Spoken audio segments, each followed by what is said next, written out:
ನಮಸ್ಕಾರ, ಬುಲೆಟಿನ್ ಎಕ್ಸ್ಪ್ರೆಸ್ಗೆ ಸ್ವಾಗತ. ನಾನು ಧನುಕುಮಾರ್. ಕಾಟೇರ ಸಿನಿಮಾ ಅನ್ನೋ ಟೈಟಲಿಂದಲೇ ಇವತ್ತು ಒಂದು ಕಾಂಟ್ರವರ್ಸಿ ಶುರುವಾಗಿದೆ ದರ್ಶನ್ ಮತ್ತು ಉಮಾಪತಿಯವರ ನಡುವೆ.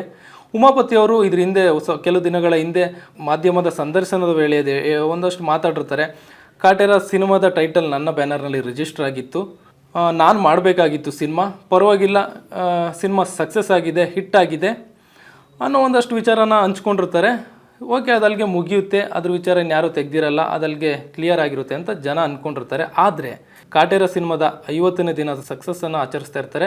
ಹಾಗೆ ದರ್ಶನ್ ರವರ 25ನೇ ವರ್ಷದ ಸಿನಿ ಜರ್ನಿಯನ್ನು ಕೂಡ ಆಚರಿಸ್ತಾ ಇರ್ತಾರೆ ಪ್ರಸನ್ನ ಥಿಯೇಟ್ರಲ್ಲಿ.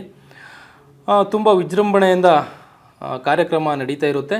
ದರ್ಶನ್ ರವರು ಸ್ಟೇಜ್ ಮೇಲೆ ಮಾತಾಡೋದಕ್ಕೆ ಶುರು ಮಾಡ್ತಾರೆ. ಕಾಟೇರ ಸಿನಿಮಾದ ಟೈಟಲ್ ವಿಚಾರವಾಗಿ ಒಂದಷ್ಟು ಮಾತುಗಳನ್ನ ಶುರು ಮಾಡ್ತಾರೆ. ಇದ್ದಕ್ಕಿದ್ದಂಗೆ ದರ್ಶನ್ ರವರು ಉಮಾಪತಿ ಹೆಸರು ಹೇಳಲ್ಲ, ಆದರೆ ಅಯ್ಯೋ ತಗಡೆ ಅನ್ನೋ ಪದವನ್ನು ಬಳಕೆ ಮಾಡ್ತಾರೆ. ಟೈಟಲ್ ವಿಚಾರವಾಗಿ, ಕಾಟೇರ ಟೈಟಲ್ ವಿಚಾರವಾಗಿ ಅವರ ಬ್ಯಾನರ್ನಲ್ಲಿ ರಿಜಿಸ್ಟರ್ ಆಗಿತ್ತು, ನಾನೇ ಟೈಟಲ್ ಕೊಟ್ಟೆ ಅಂತ ಹೇಳ್ತಿದ್ದಾರೆ ಅನ್ನೋ ವಿಚಾರವಾಗಿ ಅಯ್ಯೋ ತಗಡೆ ಅನ್ನೋ ಪದ ಬಳಕೆನ ಮಾಡ್ತಾರೆ.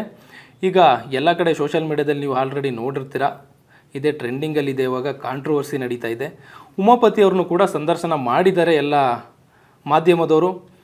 ಅವರು ಕೂಡ ಇದಕ್ಕೆ ರೆಸ್ಪಾನ್ಸ್ ಮಾಡಿದ್ದಾರೆ. ಹೌದು, ನಾನು ತಗಡೆ, ನಮ್ಮ ಜೊತೆ ಸಿನಿಮಾ ಮಾಡುವಾಗ ಚೆನ್ನಾಗಿತ್ತು, ಈಗೇನಿಲ್ಲಲ್ಲ, ಅದಕ್ಕೆ ಈ ಥರ ಮಾತಾಡ್ತಿದ್ದಾರೆ ಅನ್ನೋ ವಿಚಾರವನ್ನು ಪ್ರಸ್ತಾಪ ಮಾಡ್ತಾರೆ. ಇದರಿಂದ ಕೂಡ ಸಿನಿಮಾ ಮಾಡಿದ್ದಾರೆ, ದರ್ಶನ್ ಅವ್ರಿಗೆ ಸಿನಿಮಾ ಮಾಡಿದ್ದಾರೆ, ಸುದೀಪ್ ಅವ್ರಿಗೆ ಸಿನಿಮಾ ಮಾಡಿದ್ದಾರೆ. ಈಗ ರೀಸೆಂಟಾಗಿ ಚಿಕ್ಕಣ್ಣ ಅವ್ರಿಗೆ ಉಪಾಧ್ಯಕ್ಷ ಅನ್ನೋ ಸಿನಿಮಾ ಕೂಡ ಮಾಡಿದ್ರು. ಆ ಉಪಾಧ್ಯಕ್ಷ ಸಿನಿಮಾಗೆ ತುಂಬ ಸಾಕಷ್ಟು ಸಪೋರ್ಟ್ ಕೂಡ ಮಾಡಿದ್ರು. ದರ್ಶನ್ ಅವರು ಕೂಡ ಸಪೋರ್ಟ್ ಮಾಡಿ ಪ್ರಮೋಷನ್ ಮಾಡಿಕೊಟ್ಟಿದ್ದಾರೆ. ಆದರೆ ಇವರಿಬ್ಬರ ಮಧ್ಯೆ ಈ ಕಾಂಟ್ರವರ್ಸಿ ಯಾಕೆ ಬಂತು, ಈ ಜಗಳ ಯಾಕೆ ಬಂತು ಅನ್ನೋದೇ ದೊಡ್ಡ ಕ್ವಶನ್ ಮಾರ್ಕ್ ಆಗಿರೋದು ಇವಾಗ. ಆದರೂ ದರ್ಶನ್ ಅವರು ಆ ಪದ ಬಳಕೆ ಮಾಡಿದ್ದಕ್ಕೆ ಎಷ್ಟರ ಮಟ್ಟಿಗೆ ಸರಿ ಅನಿಸುತ್ತೆ. ಕೆಲವು ದಿನಗಳ ಹಿಂದೆ ಕೂಡ ಜಗ್ಗೇಶ್ ಅವರು ಇದೇ ಥರ ಎಡವಟ್ಟನ್ನು ಮಾಡ್ಕೊಂಡಿದ್ರು. ವರ್ತೂರ್ ಸಂತೋಷ್ ಅವರ ವಿಚಾರವಾಗಿ, ಬಿಗ್ ಬಾಸ್ ವರ್ತೂರ್ ಸಂತೋಷ್ ಅವರ ವಿಚಾರವಾಗಿ ನೀವು ಇದನ್ನು ನೋಡಿರ್ತೀರ ಆಲ್ರೆಡಿ ಈಗ ಸೋಷಿಯಲ್ ಮೀಡಿಯಾದಲ್ಲಿ. ಅದಾಗಿ ಒಂದು ವಾರನೂ ಆಗಿಲ್ಲ, ಆಗಲೇ ಈ ಥರ ಒಂದು ಕಾಂಟ್ರವರ್ಸಿ ಶುರುವಾಗಿದೆ. ಗೊತ್ತಿಲ್ಲ ನಟರು ಯಾಕೆ ಅವಾಗವಾಗ ಈ ಥರ ಕಾಂಟ್ರವರ್ಸಿಗಳನ್ನ ಮಾಡ್ಕೋತಾರೆ ಅಂತ. ಅಯ್ಯೋ ತಗಡೆ ಅನ್ನೋ ಪದ ದರ್ಶನ್ ರವರ ಬಾಯಲ್ಲಿ ಬಂದಿದ್ದು ನಿಮಗೆ ಎಷ್ಟು ಸರಿ ಅನಿಸುತ್ತೆ ಕಮೆಂಟ್ ಮಾಡಿ. ಹಾಗೆ ಇನ್ನೂ ನಮ್ಮ ಚಾನಲ್ನ ಸಬ್ಸ್ಕ್ರೈಬ್ ಮಾಡಿಲ್ಲ ಅಂದರೆ ಸಬ್ಸ್ಕ್ರೈಬ್ ಮಾಡ್ತಾಯಿರಿ. ಇನ್ನಷ್ಟು ಮಾಹಿತಿಗಾಗಿ ನೋಡ್ತಾ ಇರಿ ಬುಲೆಟಿನ್ ಎಕ್ಸ್ಪ್ರೆಸ್.